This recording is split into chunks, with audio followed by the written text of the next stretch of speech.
안녕하세요. 예, 우리 오늘은 누가복음 15장 11절의 말씀 같이 보시도록 하겠습니다. 누가복음 15장 11절입니다.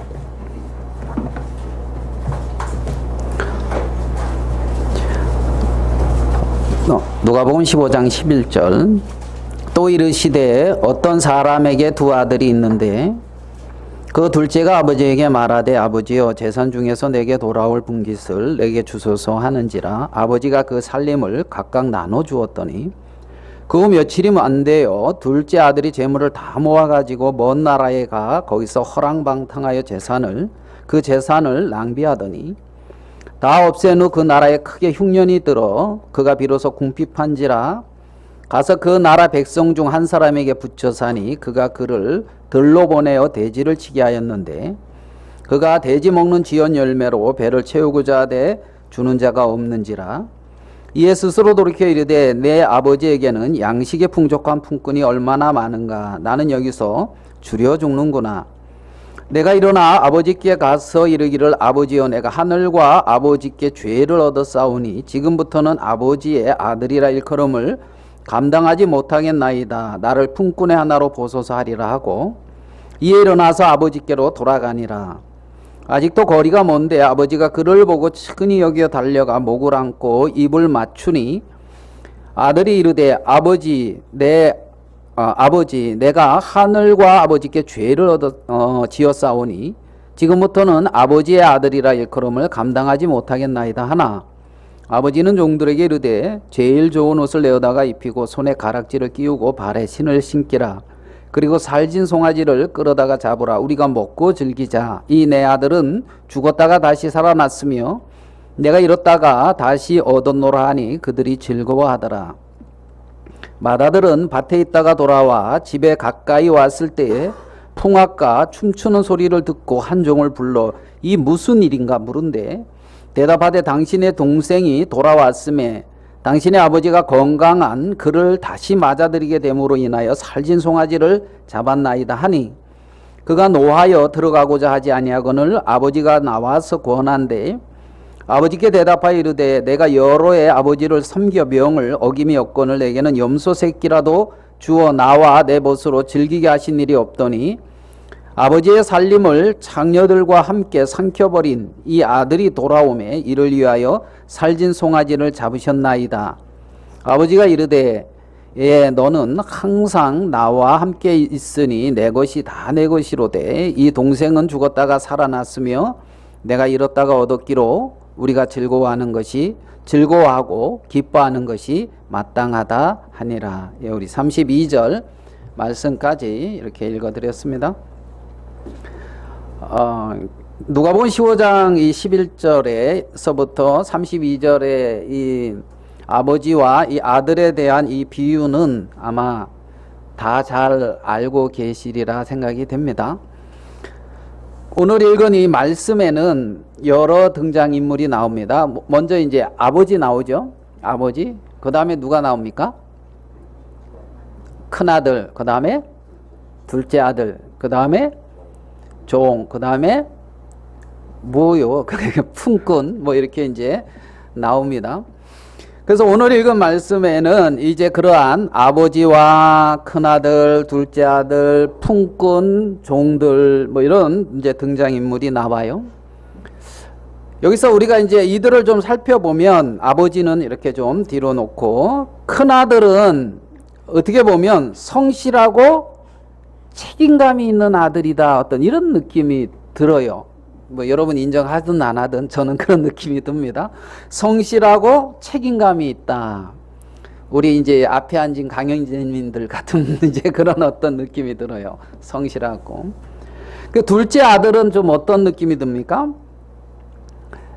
좀 당돌하고 이 자유분방한 내 인생은 내 거야 하고 이제 내 자신 스스로 내 마음대로 이렇게 살고자 하는 어떤 이러한 둘째 아들은 그런 어떤 당돌하고 어떤 자유분방한 어떤 그러한 느낌이 들고 이 종들은 주인에게 속해서 어떤 주인과 함께하는 자들이다. 어떤 이런 느낌이 들어요. 종들은 주인이 말하는 것을 그대로 이제 행하고, 주인이 기뻐하는 것을, 아버지가 기뻐하는 것을 같이 기뻐하고, 어떤 이제 종들은 그런 어떤 사람, 부류인 것을 우리가 이렇게 봅니다.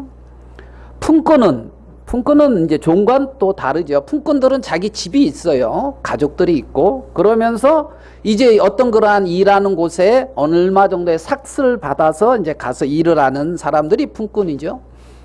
근데 여기서 이 품꾼은 어떤 양식이 풍족하다고 이제 둘째 아들이 말을 합니다. 우리 아버지 집에는 양식이 풍족한 품꾼이 얼마나 많은고. 그래서 이 아버지, 여기서 나오는 이 아버지 집에서 일을 하면서 풍족한 양식을 누리고 살아가는 자들이 이 품꾼인 것을 이렇게 봅니다.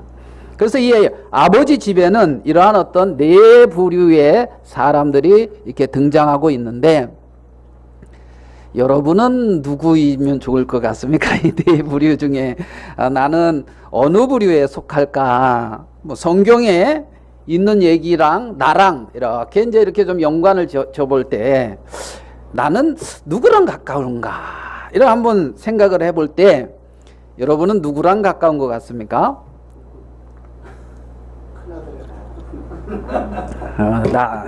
이제 여지없이 앞에 계신 두 강영재님은 큰아들 이러고 이제 두 번째 줄에 있는 우리 형제님들은 어때요? 두 번째 줄이니까 둘째 아들. 우리는 이제 둘째 아들. 아니면 보니까 큰아들, 둘째 아들 왔다 갔다 하는 것 같은데 이제 이럴 수도 있고.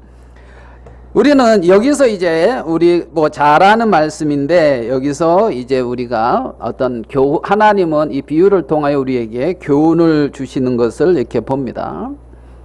일단 이제 우리가 큰아들을 이렇게 놓고 봤을 때, 큰아들은 성실하고 아버지의 명대로 열심히 하는 사람이에요. 그렇죠? 이 큰아들도 자기 마음대로 하고 싶은 자기 욕구 있을까요, 없을까요? 있지만 어떤 그러한 아버지 집이라고 하는, 아니면 어떤 공동체를 위하여, 내 가정을 위하여 내가 하고 싶은 것을 꺾고 어떤 그렇게 성실하게 어떤 공동체의 요구에 순응하면서 살아가는 어떤 사람이다. 이것이 이제 첫째 아들의 어떤 그러한 모습으로 우리는 이렇게 그려볼 수가 있습니다. 그러니까 이제 첫째 아들의 입장에서는 이 둘째 아들은 이해가 안 되는 거예요. 아니 저런 흉악한 놈이 있나 이제 이런 거지요. 둘째 아들은 이게 이 첫째 아들의 기준에 전혀 맞지 않는 아들입니다. 이 둘째 아들은 어떤 구속받는 게 싫어요. 냅둬 이제 이겁니다. 그냥 두라니까. 그러면서 아버지 집에서도 어느 그 성품이 나왔겠지요. 내 인생은 내 거다 하면서 어떤 간습이든 아니면 어떤 규례든 아니면 어떤 전통이든 얻은 거에 매이지 아니하고 자유롭게 내 인생의 어떤 그런 가치를 내가 구현해 가면서 살아가고 싶다. 이게 이제 둘째 아들입니다. MZ세대.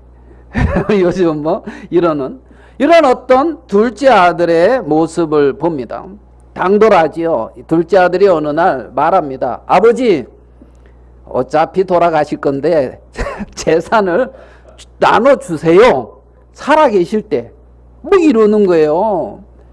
이거 지금 이게 이해가 안 되는 말이에요. 이 시대에는 아버지 살아 생전에 재산을 나누어 준다는 게 있을 수 없는 거거든요. 이 시대에는. 요즘 세대에는 증여하죠. 증여. 여러분 증여할 재산이 좀 많습니까? 이렇게. 그래서 자식한테 이렇게 증여. 그래. 아니, 그런데 이제 이 둘째 아들은 아주 그렇게 당돌한 거야. 내게 돌아올 분깃을 주세요. 이 당시에 어떤 규례를 따르면 큰 아들에게는 2개의 분깃을 주고 작은 아들에게는 1개가 가요. 맏아들이 2개가 가거든요.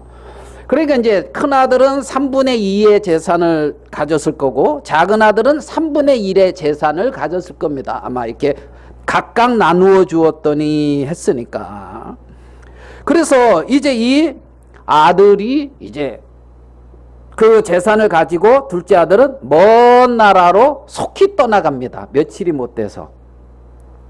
보통 내기는 아니에요. 보통 내기는 아니에요. 오늘 비유에 나오는 어떤 이러한 두 아들을 우리가 보는데, 하나님은 이 두 아들을 누구를 비유해서 이 두 아들의 모습을 그리고 있느냐 하면, 우리 누가복음 15장 1절을 볼게요. 15장 1절에 보면 이렇게 말씀이 진행됩니다. 모든 세리와 죄인들이 말씀을 들으러 가까이 나오니, 2절에 바리새인과 서기관들이 수근거려 이르되 이 사람이 죄인을 영접하고 음식을 같이 먹는다 하더라 그랬습니다. 그러니까 1절에는 모든 세리와 죄인이 나옵니다. 예? 누가복음 15장 1절에 모든 세리와 죄인, 그 다음에 2절에는 바리새인과 서기관, 두 부류가 나오고 있습니다. 그런데 이 바리새인과 서기관들은 예수님이 이 세리와 죄인들과 함께하고 있는 게 불편해요. 아니, 왜 세리와 왜 죄인들과 함께하냐, 하나님께로부터 오셨다고 하는 선지자라 그러면서 불편한 마음을 갖는 것이 바리새인과 서기관들이라 말입니다. 그래서 하나님은 이 바리새인과 서기관들을 향하여 지금 세 가지의 비유를 지금 베풀고 있는데, 그 중에 마지막에 지금 이 비유를 베풀고 있는 거라 말입니다.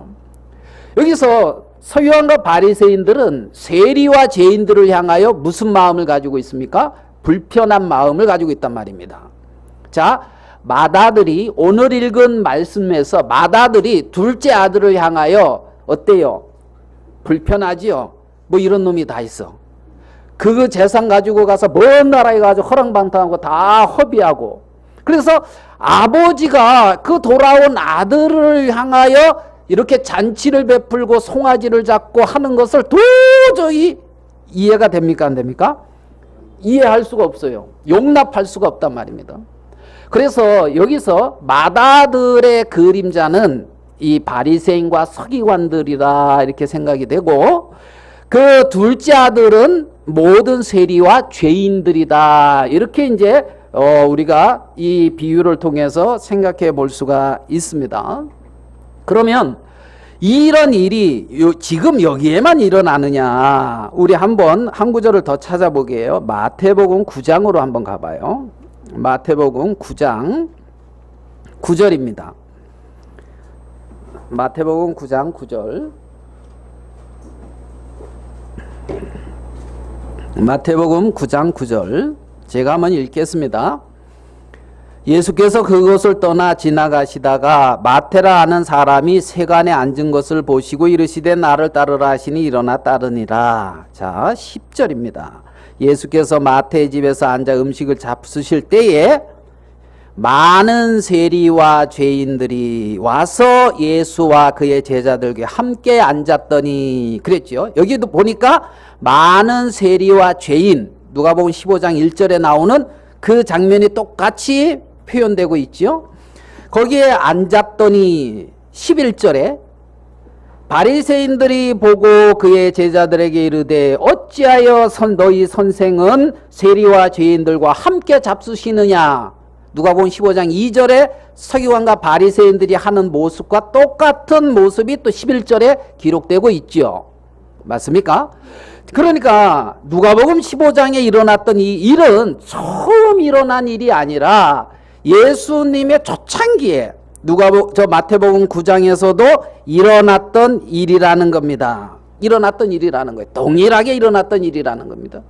그래서 예수님은 그 바리새인에게 말을 합니다. 11절에 바리새인들이 보고 그의 제자들에게 어찌하여 너희 선생은 세리와 죄인들과 함께 잡수시느냐. 12절 예수께서 들으시고 이르시되 건강한 자에게는 의원이 쓸데없고 병든 자에게 쓸데있느니라. 너희는 가서 내가 긍휼을 원하고 제사를 원치 아니하노라 하신 뜻이 무엇인지 배우라. 나는 의인을 부르러 온 것이 아니요 죄인을 부르러 왔노라 하시니라는 이런 말씀을 하십니다.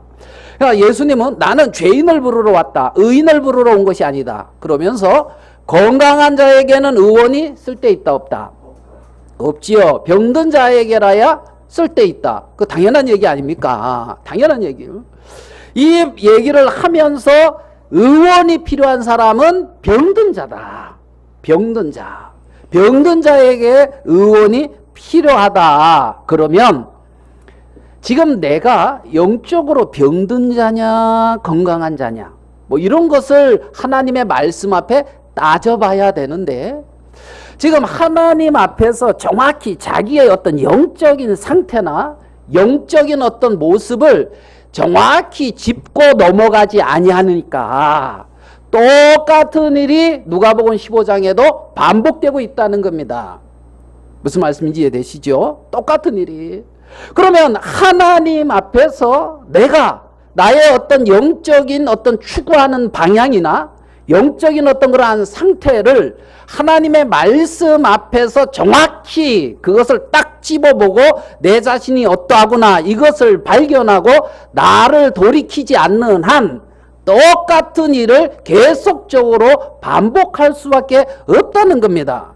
시간이 많이 지나간다고 해서 변화되는 것이 아니고 하나님의 말씀 앞에 내 자신을 세워놓고 정확하게 마태복음 9장에서 그 바리새인이 하나님의 말씀 앞에 정확히 세워놓고 아하 나도 병든 자구나. 아 나도 저 세리와 저 죄인들과 별반 다를 바 없는 그러한 병든 자구나 하는 것을 정확히 발견하고 의원의 필요성을 느끼며 자기가 그러한 마음의 변화를 가졌다면 누가복음 15장에서 그렇게 어찌하여 이러한 당신은 왜 저 세리와 죄인들과 함께합니까 하는 그 말을 동일하게 반복하지는 않았을 거라는 거죠. 그러니까 신앙의 삶 속에서 사람들은 자기의 어떤 심령을 새롭게 하고 하나님의 말씀 앞에 자기가 변화를 받는 일은 없이 동일한 일을 반복적으로 행하면서 오랜 시간 예수님 앞에서 하나님의 말씀 앞에서 그렇게 살아갈 때가 많다는 겁니다. 오늘 읽은 누가복음 15장에서 그러면 예수님은 지금 그런 지적적인 가르침에서 벗어나서 지금 비유를 통하여 가르치고 있습니다. 비유를 통하여. 그래서 그 비유 속에 잃어버린 자를 찾아 이렇게 구원하는 어떤 이러한 부분들이 잃어버린 것을 이렇게 찾는 얘기가 누가복음 15장에는 세 가지의 어떤 비유로 이렇게 나오는데, 오늘 읽은 이제 큰아들부터 좀 더 이렇게 좀 살펴봅시다. 큰아들의 어떤 고백입니다. 자, 29절이죠. 큰아들이 뭐라고 합니까? 누가복음 15장 본문 돌아와서요. 누가복음 15장 29절 이렇게 말을 하고 있습니다. 아버지께 대답하여 이르되 내가 여러 해 아버지를 섬겨 명을 어김이 없거늘 내게는 염소 새끼라도 주어 나와 내 벗으로 즐기게 하신 일이 없더니 이렇게 말을 합니다. 자, 아버지의 명을 어김이 없이 순종하고 산 사람이란 말입니다. 어때요? 잘했어요? 잘못했어요? 잘했지요? 잘했지요. 아버지의 명을 어김이 없이 이렇게 순종하고 살았으니까. 그러면 요것을 다르게 표현하면 도덕적이고 종교적인 삶을 살았다. 이렇게 표현해도 좀 표현이 됩니까? 도덕적이며 윤리적이며 어떤 종교가 요구하는 것들을 다 이렇게 지키며 살고 있다. 맞습니까? 맞아요. 자, 그러면 이 사람이 잘못됐어요? 잘못 안 됐어요? 잘못됐나? 잘못 안, 봤을 땐 잘못됐는데. 자, 그러면 자, 여기서 아버지한테 염소 새끼를 나한테 왜 안 줬습니까? 따지듯이 말하잖아요. 그 말할 수 있는 근거가 뭡니까? 이 아들에게 있어서 아버지의 명을 어김이 없습니다. 나는 이렇게 했습니다. 맞지요?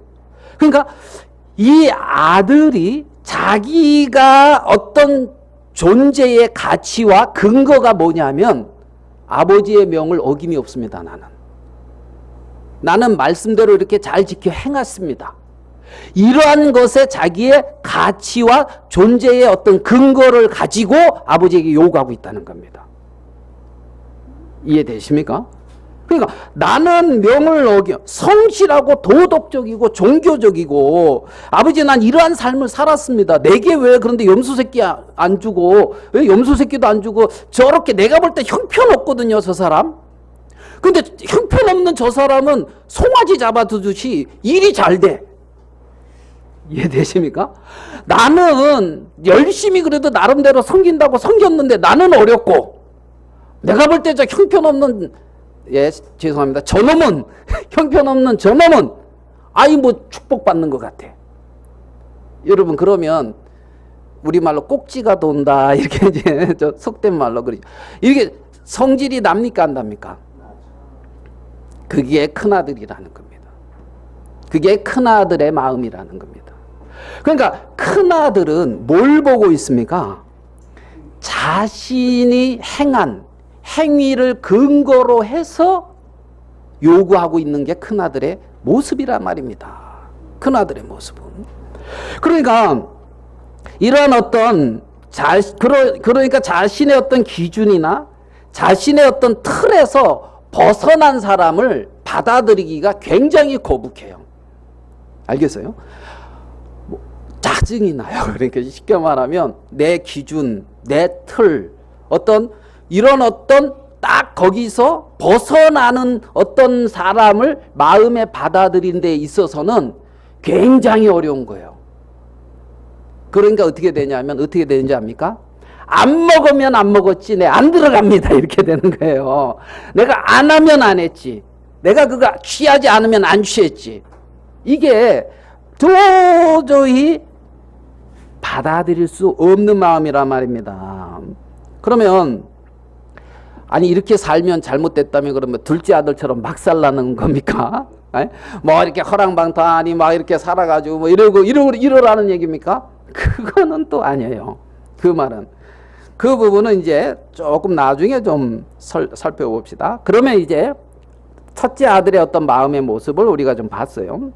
둘째 아들은 자유분방하고 뭐 자신의 어떤 자기가 추구하고 원하는 것을 이루어 가는 부분에 삶의 가치를 두는 사람.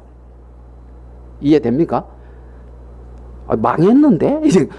그렇게 살아서 결국은 허탄하고 이제 이 세상에 어떤 그것이 허무하기 때문에 결론은 그렇게 졌을지 모르지만 나름대로 자신의 어떤 그런 가치를 구현해 가면서 자기의 삶을 살려고 하는 게 둘째 아들이란 말입니다. 얽매인다든가 법에 매인다든가 자기는 그런 거가 이해가 안 돼요. 왜 저렇게 살지? 답답하게. 이게 둘째 아들이에요. 이해됩니까? 어떻게 저렇게 법에 매여서 어떻게 저렇게 순종하면서 어떻게 저렇게 좀 자유롭게 하늘의 공중에 나는 새를 봐. 얼마나 자유롭게 날아다니. 나도 저렇게 자유롭게 날아다니고 싶어 하면서 이제 그러한 어떤 삶을 추구하는 것이 둘째 아들의 가치라 말입니다. 자기 삶의 가치.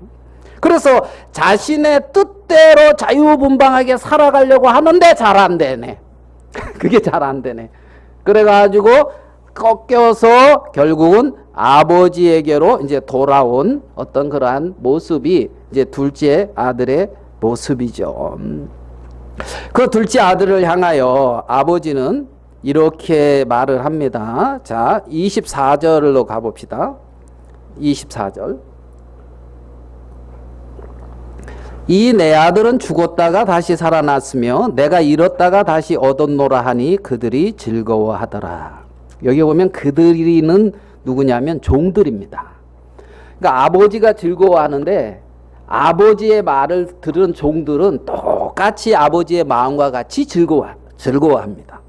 맏아들은 나 안 들어간다 하고 아버지가 아무리 말해도 안 들어간다 하는데 종들은 아버지의 말을 듣고 바로 즐거워하더라. 이렇게 지금 표현하고 있잖아요. 종들은. 근데 그러니까 오늘 이 누가복음 15장에 어떤 잃어버린 양, 잃어버린 어떤 한 드라크마, 그 다음에 이제 이 두 아들, 아버지와 두 아들의 이 비유는 잃었던 것을 다시 얻는 기쁨이라는 것에 공통점이 있습니다. 잃었던 것을 다시 얻는 것에 어떤 공통점이 있어요. 그런데 이제 그 누굽니까? 두 아들은 어디에 어떤 자신의 기쁨이나 근거를 두고 있느냐 하면 자신들의 어떤 삶에다가 어떤 기쁨의 근거와 어떤 가치를 두고 있다는 거예요. 이 말 이해되십니까? 그러니까 오늘 들은 저 비유에서는 이 아버지는 잃어버려진 자를 찾듯이 찾는 것에 기쁨을 누리고 있는데 두 아들은 자신들이 원하는 삶을 이루어가면서 그것을 구현해 가는데 가치를 두고 기쁨을 가지고 있다는 거예요. 기쁨의 대상이 다르다는 겁니다. 기쁨의 대상이 다르다는. 그러니까 오늘 아까 읽은 그들이 즐거워하더라 했을 때 종들이 즐거워하는 그 즐거움 있죠. 종들이 즐거워하는 그 즐거움. 그 즐거움이 이 큰아들에게는 있습니까? 없습니까? 없어요. 큰아들에게는 없습니다. 큰아들은. 그러니까 종들이 즐거워하는 그 즐거움은 누구의 즐거움에 참여하는 거냐면 아버지의 즐거움에 참여하는 겁니다. 아버지의 즐거움에 참여하는 거예요. 그러면 우리가 조금만 생각해요. 큰아들이 자기가 명을 어김이 없이 열심히 해서 수고해서 어떤 일을 했는데 아버지가 아이고 너 잘했다. 아이고 오늘도 수고했다. 그러면서 야, 그거 염소 줬다 이거 염소. 야, 이거 염소 이렇게 해서 잔치 이렇게 좀 너희들 이렇게 좀 맛있게 좀 뭐 해라. 그러면서 염소 줬으면 큰아들 기쁠까요? 안 기쁠까요? 기뻤겠죠. 자, 그 큰아들의 기쁨은 아버지의 기쁨과 같은 것 같아요? 달라요? 이 지금 다르다는 거 이해됩니까? 다르다는 거 이해해요. 사람들이 그러한 기쁨을 추구해 가고 있다는 거예요. 내가 무엇인가 어느 정도 해서 그 가치로 주어지는 그래서 그것으로 만족하고 그것으로 기뻐하고 하는 것이 어떤 그 아들들의 마음이란 말입니다. 이 둘째 아들이 왜 고통스럽습니까? 왜 고통스럽습니까? 먼 나라에 가서 자기 뜻대로 안 되어서 고통스러운 거예요. 거기서 잘 됐고 거기서 나름대로 뭐 기쁘고 즐겁게 지나면 기뻐요, 즐거워요? 기쁘고 즐겁겠죠. 맞습니까?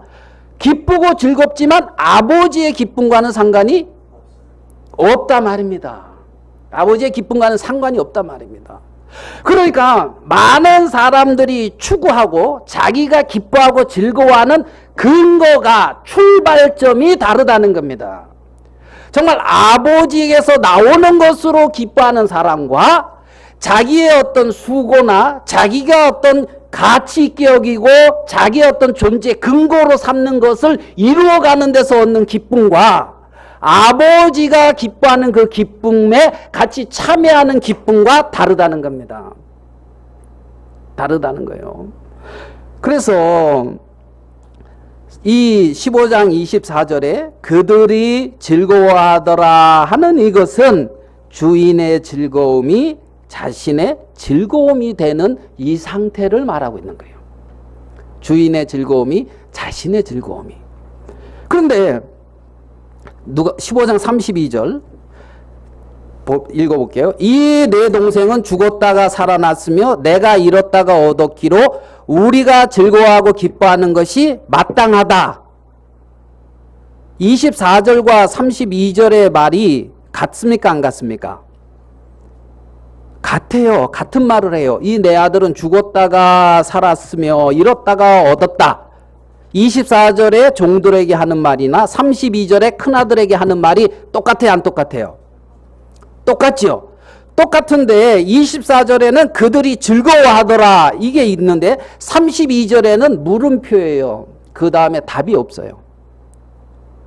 맏아들이 기뻐했다 이런 말이 있어요? 없어요? 없지요. 없어요. 여운을 남기고 있어요. 여운을 남기고 있어요.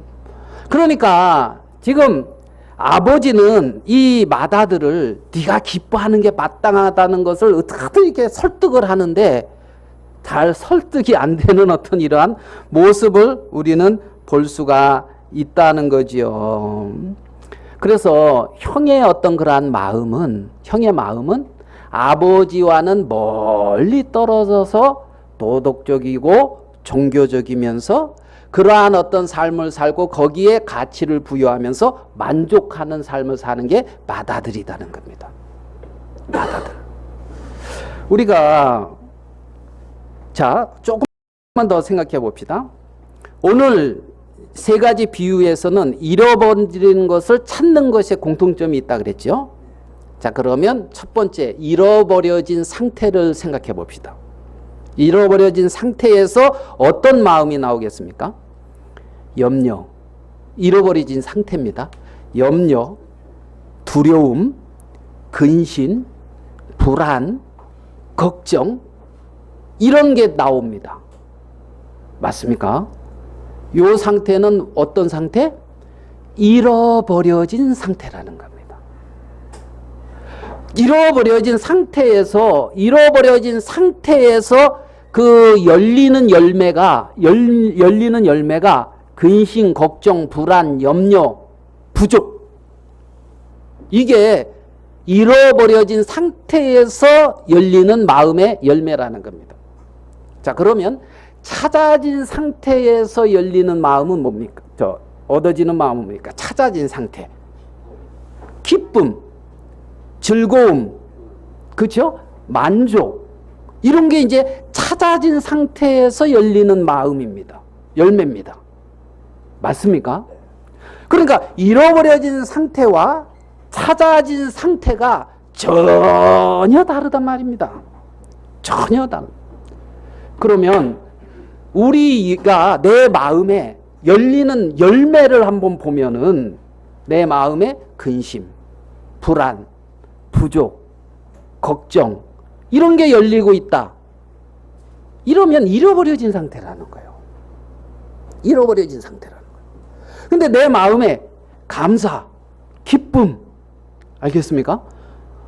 은혜, 뭐 이런 게 막 열리면 이거는 찾아진 상태라는 겁니다. 돌아온 상태라는 겁니다. 돌아온 상태. 그러니까 이 사람은 분명히 이 두 가지 영역 중에 한 영역 안에서 살게 되어져 있어요. 살게 되어 있어요. 그러니까 내가 지금 어느 가운데 있느냐? 내 마음에서 열리는 어떤 그러한 마음의 열매가 어떤 열매냐? 어떤 열매냐? 그 열매를 통하여 내가 어디에다가 근거를 두고 살고 있는지가 보이는 거예요. 내가 근심, 불안, 염려 이런 게 있다면 맏아들처럼 도덕적이고 종교적이며 열심 있는 삶을 살던가, 둘째 아들처럼 내 마음대로 어느 정도의 한계를 두고 내 마음과 내 뜻대로 살고 있던가, 두 가지의 어떤 모습으로 나타납니다. 그 두 가지의 모습 안에서 나타나는 열매가 염려, 근심, 부족이라는 겁니다. 염려, 근심. 돌아온 상태는 뭐요? 기쁨, 희락, 만족, 감사, 영광. 이거는 돌아온 상태의 마음이라는 거죠. 아버지 안에의 마음이라는 겁니다. 아버지 마음. 자, 조금만 더 이렇게 다시 따져보겠습니다. 맏아들은 자기가 수고하고 애쓴 것의 결과로서 아버지의 것을 얻으려고 하는 게 맏아들입니다. 이해되시죠?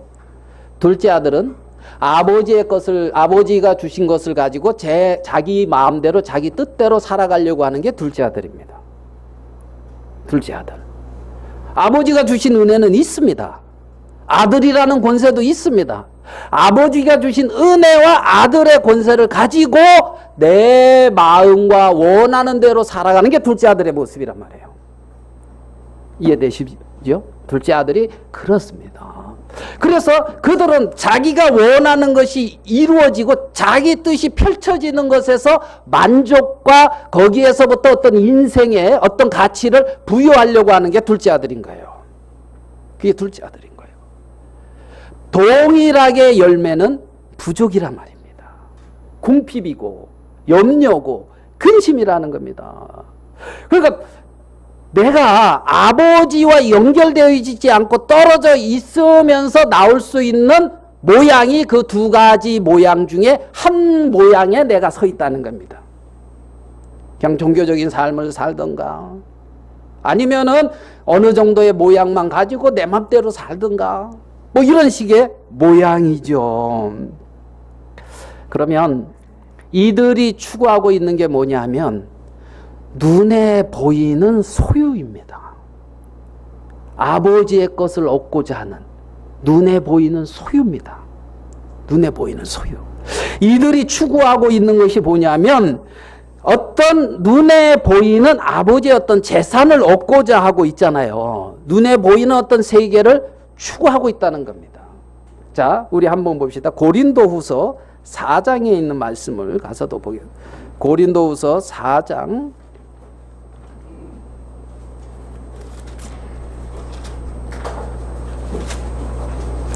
고린도후서 4장 18절입니다. 제가 한번 읽겠습니다. 고린도후서 4장 18절.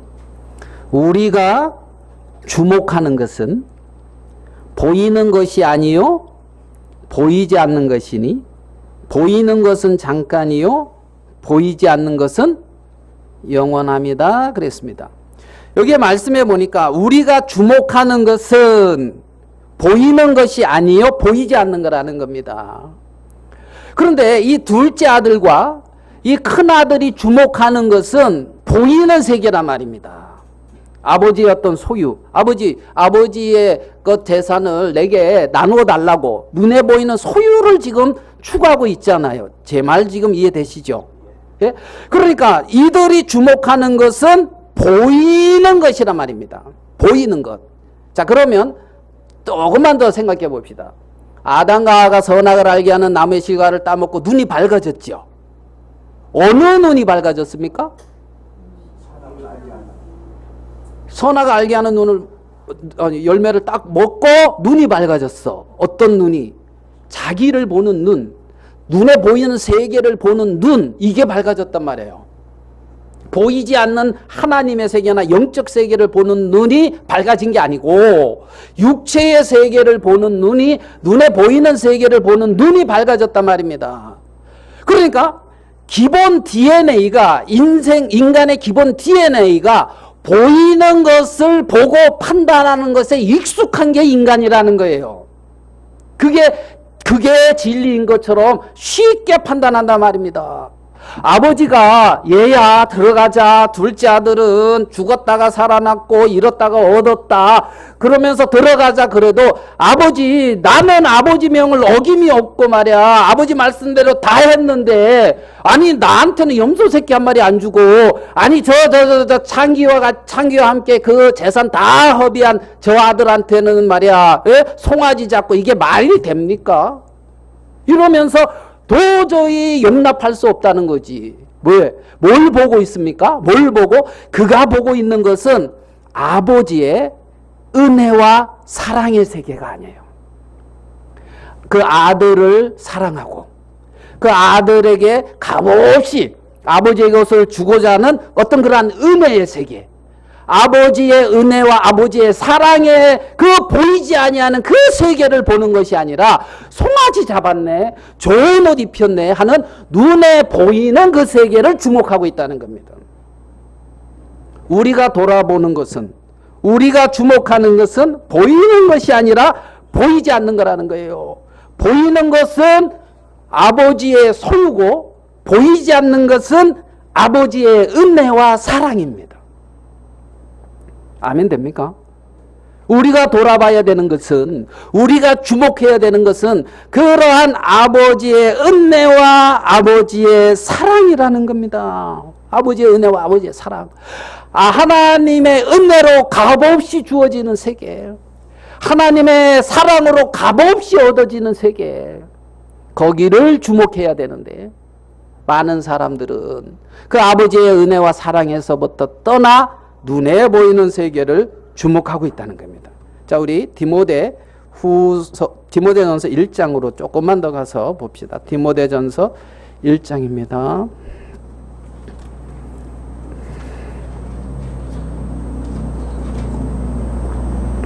디모데전서 1장 15절부터 볼게요. 미쁘다 모든 사람이 받을 만한 이만이여 그리스도 예수께서 죄인을 구원하시려고 세상에 임하셨도다. 죄인 중에 내가 괴순이라. 사도 바울의 고백입니다. 그러나 내가 긍휼을 입은 까닭은 예수 그리스도께서 내게 먼저 일체 오래 참으심을 보이사, 본인을 오래 참으셨다는 겁니다. 후에 주를 믿어 영생 얻는 자들에게 본이 되게 하려 하심이라. 17절입니다. 영원하신 왕, 누구요? 영원하신 왕, 곧 썩지 아니하고, 그 다음에 뭐라고 되어 있습니까? 보이지 아니하고 홀로 하나이신 하나님께 존귀와 영광이 영원 무궁하도록 있을지어다. 아멘. 그랬습니다. 자, 죄인 중에 괴수인 사도 바울이 하나님의 은혜와 긍휼을 입고 구원을 얻었으며 하나님의 자녀가 됐습니다. 하나님이 일체 오래 참으시고 그 누굽니까? 사도 바울을 구원하셨다는 겁니다. 그러면서 사도 바울이 17절에 바로 이렇게 말합니다. 영원하신 왕, 곧 썩지 아니하고 보이지 아니하고. 하나님이 보입니까? 안 보입니까? 안 보인다는 겁니다. 문제는 안 보인다는 거예요. 예? 보이지 아니하고 홀로 하나이신 하나님, 홀로 존재했어요. 영원부터 영원까지 홀로 존재하시는 그 하나님, 그 하나님이 안 보인다는 겁니다. 그 하나님이 안 보인다는 겁니다. 우리의 삶 속에 하나님이 영원히 함께 하신다고 하셨는데 그 하나님이 내 옆에 있어. 이해되시죠? 하나님이 내 옆에 계신다 이거요. 이 옆에. 근데 그 내 옆에 사도 바울은 내 앞에 다윗은 내 앞에 계신 주를 내가 배웠나이다 이랬으니까 주님을 내 앞에서 뵙고 있다 그랬어요. 자, 그러면 우리의 삶 속으로 들어가 봅시다. 내 옆에 누가 있습니까? 야, 영원하신 왕, 썩지 아니하고 보이지 아니하고 홀로 하나이신 하나님, 그 하나님이 옆에 있습니다. 이해됩니까? 그 하나님이 옆에 있는데 바로 앞에 내 마음에 안 맞는 사람이 있어. 알겠어요? 내 마음에 나를 속상해하고 나를 괴롭게 하는 가시 같은 존재가 있어요. 여러분은 아무도 없나 보네. 그런 존재가 딱 있어. 자, 이게 보여야 돼요. 지금 영원하신 왕이 보여야 돼요. 이게 지금 안 보이고 있다 이 말이란 말이에요. 지금 하나님의 베푸신 은혜와 하나님의 어떤 크신 어떤 사랑. 자, 찾은 김에 디모데전서 6장 15절도 한번 찾아봅시다.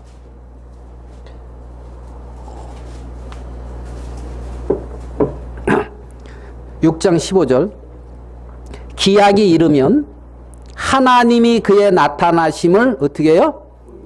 예, 때가 나면 하나님이 그의 나타내심을 보일 겁니다. 디모데전서 6장 15절 기약이 이르면 하나님이 그의 나타나심을 보이시리니 하나님은 복되시고 유일하신 주권자이시며 만왕의 왕이시며 만주의 주시며 오직 그에게만 죽지 아니함이 있고 가까이 가지 못할 빛에 거하시고 어떤 사람도 보지 못하였고 또 볼 수도 없는 이시니 그에게 존귀와 영원한 권능을 돌릴지어다. 아멘. 이랬단 말입니다. 보지도 못하였고 볼 수도 없는 자. 내가 예수님 봤다 그러면 이건 좀 이상한 거예요. 알겠습니까? 성경에는 보지도 어떻게 돼 있어요? 어떤 사람도 보지 못하였고 또 볼 수 없는 이라 그랬거든요. 모세한테도 네가 나 보면 안 된다 그러면서 맞지요, 모세. 이랬단 말이에요. 그런데 와 예수님을 봤다 이러면 이거는 좀 의심해 봐야 되고 좀 걱정해 봐야 돼요. 그러면은 여기 그런 어떤 하나님, 복되시고 유일하신 주권자이시며 만왕의 왕 만주의 주이신 그에게 죽지 아니함이 있고, 그런 어떤 하나님, 그 하나님이 있다는 겁니다. 자, 그러면 우리의 삶의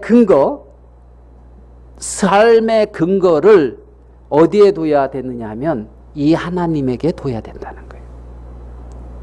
이 말 이해되십니까? 이 하나님에게 둬야 된다는 겁니다.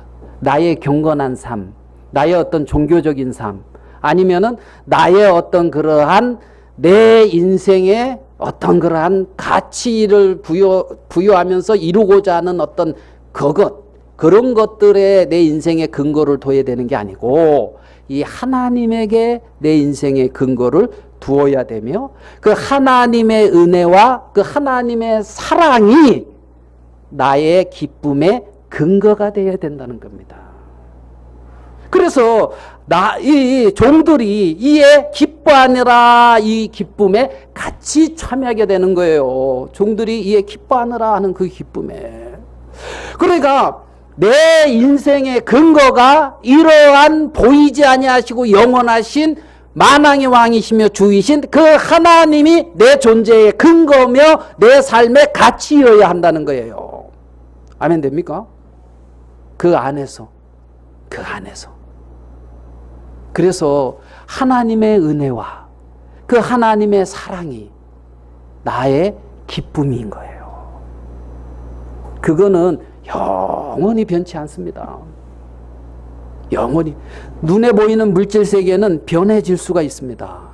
사람도 내 그럴 줄 몰랐다. 결혼하기 전에는 그래도 괜찮은 줄 알고 결혼했더만 그 이상은 얘기를 안 하겠으면 갈수록 만족의 기대치가 올라갑니까? 이렇게 떨어집니까? 말하지 마세요. 그래서 결혼했을 때 어떤 만족치에서 이렇게 떨어진대요. 떨어지다가 이렇게 올라가는 이쪽이 있대요. 떨어지다가 올라가는. 이제 마지막 더 이상 떨어지지 않고 올라가는. 더 이상 떨어지지 않는 그 시점이 어딘지 압니까? 기대할 게 없구나. 내가 바꿀 수 없구나. 맞아요? 기대할 게 없구나. 이제 요 점에서 하나님과 이제 연결되면서 그래도 나 같은 자와 이제 이렇게 될 때 이제 다시 만족치가 올라가는다 그러더라고요. 만족치가. 그러니까 우리의 어떤 삶의 근거가 어디에야 된다? 하나님의 은혜와 사랑이어야 된다는 겁니다. 나를 받아들이고 나를 용납하고. 자, 그러면 모든 근거를 거기에 뒀을 때 저 왼수 같은 저 인간에 볼 때 어떻게 봐야 되냐면 저런 인간도 하나님이 사랑하시는구나. 저런 인간도 하나님이 은혜로 받기를 원하시는구나. 이 마음으로 봐야 된다는 거예요. 이 마음으로. 그래서 형이 동생 용서하기가 쉽겠어요? 어렵겠어요? 불가능해요. 이거는 거의 불가능합니다. 형이 동생 용서하기는 거의 불가능해요. 왜냐하면 은혜와 자비로 대하는 게 아니라 도덕적인 기준과 자기의 종교적인 기준을 가지고 대하고 있기 때문에 그래요. 하나님의 어떤 은혜와 사랑으로 대하고 있는 게 아니라. 그런데 예수님은 그러한 자뿐만 아니라 나를 위하여 십자가에 못 박혀 돌아가셨다는 겁니다. 그리고 3일 만에 부활하셔서 나를 그렇게 사랑하시는 당신의 사랑을 나타내 보이셨다는 거예요. 나는 한 사람도 이렇게 받아들일 수가 없는데, 저 사람 용납할 수가 없는데, 이런 속 좁고 그런 내 틀 안에 갇혀서 정말 어찌할 수 없는 이러한 인간을 위하여 십자가에 못 박혀 돌아가신 분이, 그런 나를 용서하신 분이 우리 주 예수 그리스도라는 겁니다. 그런 어떤 사랑을 나타내신 게 예수 그리스도의 십자가인 거죠. 그래서 돌아오라 이 말은 하나님의 그러한 은혜와 사랑 안으로 돌아오라는 겁니다. 변화는 탕자가 맏아들처럼 되는 게 변화가 아닙니다. 변화는 자기를 어떤 기준으로 삼고 자기로 살던 인간이 하나님의 은혜와 사랑 안으로 돌아오는 게 변화입니다. 그게. 그래서 하나님의 은혜와 사랑을 근거로 해서 살아가는 사람. 큰아들은 도저히 둘째 아들을 받을 수가 없는 거예요. 받을 수가 없어요. 그런데 하나님은 우리를 뭐 했다? 받았다는 겁니다. 하나님은 우리를 사랑했다는 거죠. 그래서 그 하나님의 어떤 은혜와 그 사랑이라고 하는 그 터 위에다가 신앙의 집을 지을 때 그걸 반석 위에 짓는 집이다 이렇게 표현할 수가 있는 거예요. 그게 절대 무너지지 않아요. 왜? 아버지의 은혜와 하나님의 은혜와 사랑은 절대 변하지 않고 무너지지 않기 때문에 그렇다는 겁니다. 그러니까 나의 만족의 근거를 그런 아버지의 사랑과 아버지의 은혜에다가 내 만족의 근거와 내 삶의 가치를 두어야지. 내 어떤 옳은 기준이나 내 어떤 옳은 삶이나 아니면은 나의 어떠한 것에다가 가치를 두고 거기다 기준을 맞춰서는 안 된다는 겁니다. 그러한 어떤 모든 아버지를 떠난 모든 기준들이 하나님은 다 삐뚤어졌다고 거짓된 기준이라는 겁니다. 내 옳은 그것이 한 사람도 못 받잖아요. 내 옳은 그것이 한 사람을 못 살리잖아요. 그죠? 정말 아버지는 하나님은 그렇게 우리에게 찾아오셨습니다. 그래서 우리가 정말 그러한 아버지의 사랑 안으로 그러한 아버지의 은혜 안으로 들어와서 아버지의 은혜와 사랑이 나의 모든 것이 되어서 만족하고 감사할 수 있는 그들이 하나님의 자녀인 거예요. 그러면 그 은혜 아래 그 사랑 안에 있는 사람이 지멋대로 살까요? 아니라는 거예요. 그럼 뭐 맘대로 맏아들처럼 그렇게 살지 말고 맘대로 살라고요? 그거에 대한 답입니다. 아버지의 은혜와 사랑에 잡혀 사는 사람은 아버지의 은혜와 사랑을 나타내고 살아요. 어떤 법이나 어떤 종교적인 율례에 갇혀서 어떤 법에 갇혀서 사는 것보다 훨씬 더 도덕적이고 훨씬 더 가치 있으며 훨씬 더 아름다운 삶을 살게 된단 말입니다. 아버지의 은혜와 사랑 앞에서 잡혀 사는데 말입니다. 여러분들이 하나님의 구원의 은혜를 깨닫고 첫사랑을 입었을 때의 여러분의 상태를 한번 생각해 보세요. 감사해요? 안 감사해요? 감사했잖아요. 나의 모든 걸 드려도 아깝지 않았잖아요. 내 인생의 모든 걸 맡겨도 더 이상 문제되지 않았잖아요. 그러다가 어느 날 종교적인 어떤 테두리에 갇혀서 어떤 법에 갇혀서 어떤 행위 속에 어떤 내 자신의 수고 속에 내 자신의 어떤 열심 속에 어떤 그 종교적인 테두리, 종교의 어떤 공동체가 요구하는 그런 법에 매여서 그런 어떤 요구를 이루어가기 위해서 살아가다 보니까 하나님의 은혜와 하나님의 사랑을 다 잃어버리고 하나님 없이 살기 때문에 마음이 피폐해지는 거예요. 하나님은 지금 하나님의 사랑 안으로 돌아오라는 겁니다. 우리의 참된 만족은 거기에서 나옵니다. 우리 스바냐서 한 구절을 좀 보겠습니다. 구약성경 스바냐 3장 14절입니다. 뒤에서부터 찾는 게 좋습니다. 말라기 스가랴 그 앞에 학개 스바냐 3장 14절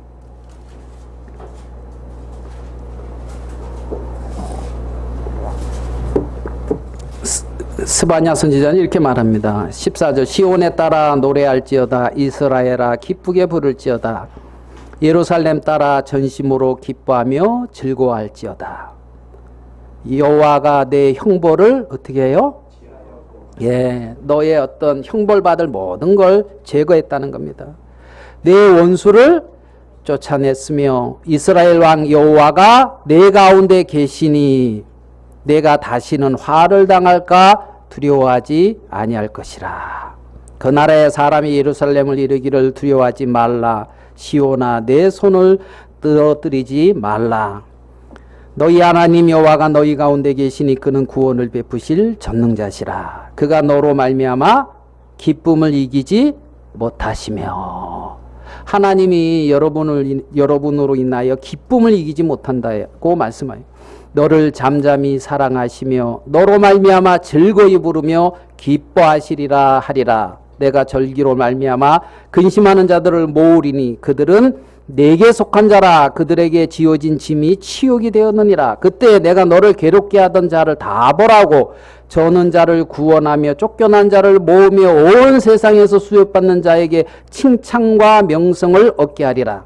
내가 그때에 너희를 이끌고 그때에 너희를 모을지라. 내가 너희 목전에서 너희 사로잡힘을 돌이킬 때에 너희에게 천하 만민 가운데서 명성과 칭찬을 얻게 하리라. 여호와의 말이니라. 그랬습니다.